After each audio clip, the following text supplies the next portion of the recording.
बिस्मिल्लाहिर्रहमानिर्रहीम।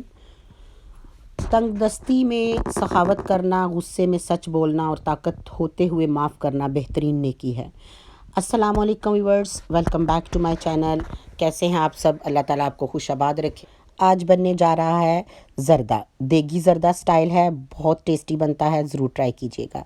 इसके लिए चावल मैंने पहले से ही भिगो के रखे हुए थे। ये देखें, 1 गिलास चावल हैं और 1 गिलास ही शुगर है, सेम यही गिलास की मेजरमेंट है। और इसमें 1 कप मैंने ले लिया है देसी घी। और उसके बाद मैंने इसमें ये मुरब्बे लिए हैं ड्राई, फिर बादाम है, एक पिस्ता है, बादाम है और काजू है, इलायची है और लौंग हैं 4 अदद। उसके बाद ये छुआरे हैं, उसको गीला करके भिगो के मैं काट लूँगी। और पिस्ता है और उसके बाद ये कलर है जो कि ज़ाफ़रानी ज़र्दा कलर है। ठीक है जी। तो हम अब देखते हैं कि इसको बनाने का तरीका क्या है। तो शुरू करते हैं हम जी। बिस्मिल्लाहिर्रहमानिर्रहीम। इधर मैंने पानी बॉयल कर लिया है और उसमें मैंने डाल दिए हैं 4 से 5 अदद लौंग।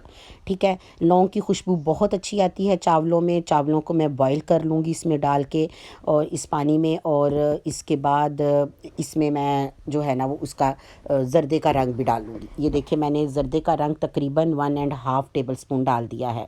चूँकि पानी मैंने ज़्यादा डाला है, पानी ज़्यादा डालें तो चावल बहुत अच्छे बॉयल होते हैं। अगर बॉईल करते वक्त चावलों में आपका पानी कम हो तो उससे भी आपके चावल ख़राब हो जाते हैं। 1.5 टेबल स्पून कलर डाला और उसके बाद ये जो 1 गिलास मैंने 2 घंटा पहले चावल जो थे वो भिगो के रखे हुए थे।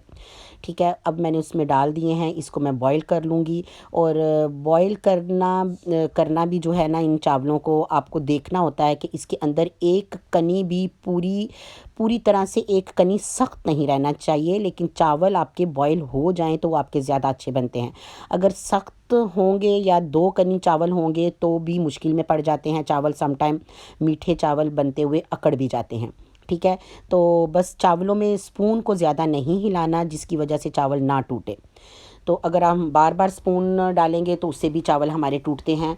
तो ये चीज़ आपको देखनी होती है इनको बनाने के लिए। अब ये देखिए, ये चावल माशाल्लाह गल चुके हैं और बिल्कुल वो जो आखिरी इसमें होता है चावल का दाना, वो इतना सख्त नहीं है लेकिन थोड़ा सा फील हो रहा है। अब मैं इनसे पानी ड्रेन कर लूँगी, निकाल दूँगी। चावल मैंने अलग रखे हैं। अब मैं इसके लिए बनाऊँगी, चावलों के लिए उसका शीरा तैयार करेंगे। ठीक है, ये मैंने डाल दिया जी इसके अंदर देसी घी। देसी घी मैंने डाल दिया इसके अंदर। आप चाहें तो आप ऑयल यूज़ करें, आपकी अपनी चॉइस है। देसी घी में चावलों की खुशबू बहुत ज़्यादा अच्छी आती है और चावल का टेस्ट भी बहुत अच्छा आता है देसी घी में। ठीक है जी, इसके अंदर ये मैंने इलायचियाँ 3-4 इलायची मैंने कूट ली थी और 4-5 जो है वो साबुत ही रखी हैं। ठीक है, इसमें इलायची को गरम करें, ज़रा घी गरम हो जाए तो फिर हम इसमें बाकी चीज़ें डालेंगे। अब मैं इसमें डालूँगी ये देखिए जी, अब इसमें मैं डाल दूँगी गरम हो चुका है तकरीबन घी। जी, गरम हो चुका है। शुगर डाल दी मैंने 1 गिलास। जितने चावल थे उतनी ही शुगर है। ठीक है, और ये मैंने इसमें डाल दिया है आधा कप तकरीबन दूध। ठीक है जी, आधा कप दूध डाल के तो हम ये चावल का शीरा तैयार कर लेंगे। आँच जो है वो बिल्कुल इतनी तेज़ नहीं है, मीडियम आँच है। ठीक है, तो ये जो ज़र्दा है इसमें आप दूध में भी डाल के, जब दूध डालते हैं चीनी के अंदर तो भी शीरा जल्दी तैयार हो जाता है, या फिर आप दही डालें तो भी शीरा जल्दी तैयार होता है। पानी डालने से भी ये तैयार हो जाता है लेकिन ये थोड़ा टाइम लेता है पानी से। दूध से और दही से ये जल्दी गाढ़ा हो जाता है। दूध या दही मैं बोल रही हूँ।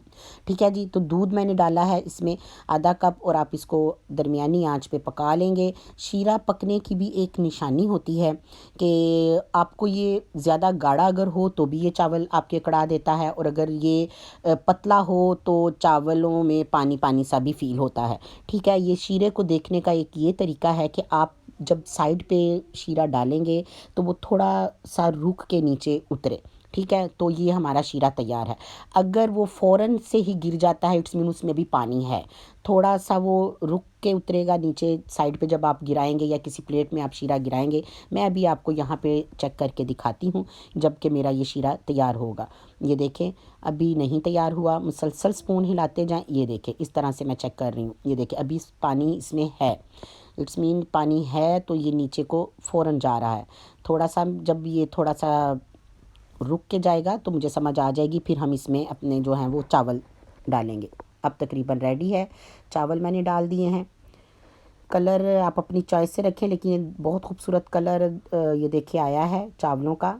इतना कलर होना ही चाहिए, ज़र्दे के लिए इतना कलर होना ही चाहिए। अब बहुत ही ध्यान से आपने स्पून हिलाना है, ठीक है। बहुत ज़्यादा चावलों को नहीं हिलाना, बस ऊपर नीचे एक बार करें और इनको छोड़ दें। और फिर आप चूल्हे की आंच जो है उसको तेज़ कर दें। इस टाइम पे आपने चूल्हे की आंच तेज़ करनी है और वो जल्दी से जो है वो ड्राई हो जाएगा। अब देखें फ़ौरन ही वो हो गया ड्राई, और मैंने इसमें अब ये डाल दिए छिले हुए बादाम और काजू। आप अपनी चॉइस के मुताबिक डालें। मैंने 2 टेबल स्पून लिए हैं। और ये इसमें चली गई हैं खजूरें, जो कि छुआरे थे, मैंने उनको भिगो के और काट लिया। फिर इसके अंदर चला गया अभी पिस्ता, ठीक है, किशमिश, और ये इसमें चले गए हैं वो जो है मुरब्बे, ये ड्राई मुरब्बे हैं, वो मैंने इसमें डाल दिए हैं। इसमें हम गुलाब जामुन भी डाल सकते हैं, हमारी अपनी चॉइस होती है। और फिर हम इसको दे देंगे दम, ठीक है। और ये देखिए जी, मैंने इसको दे दिया है दम। मैंने थोड़ा सा क्योड़ा भी डाला है, एक ड्रॉप सा, ठीक है, खुशबू के लिए। और देखिए ज़र्दा माशाल्लाह से माशाल्लाह बहुत खूबसूरत, बहुत ही टेस्टी ज़र्दा तैयार है, बिल्कुल देगी स्टाइल का। इसको ट्राई ज़रूर कीजिएगा, मुझे फ़ीडबैक दीजिएगा और अपनी दुआओं में मुझे ज़रूर याद रखिएगा। और मैं अब ये देखिए इसको मैं डिस्प्ले कर रही हूँ। और जिन लोगों ने मेरा चैनल अभी तक सब्सक्राइब नहीं किया, प्लीज़ मेरे चैनल को सब्सक्राइब करें, लाइक करें और अपने दोस्तों और फैमिली के साथ इसको शेयर करें। और मुझे अपनी दुआओं में याद रखें और अपना बहुत ख्याल रखिएगा। मैं इजाज़त चाहूँगी। अल्लाह हाफ़िज़।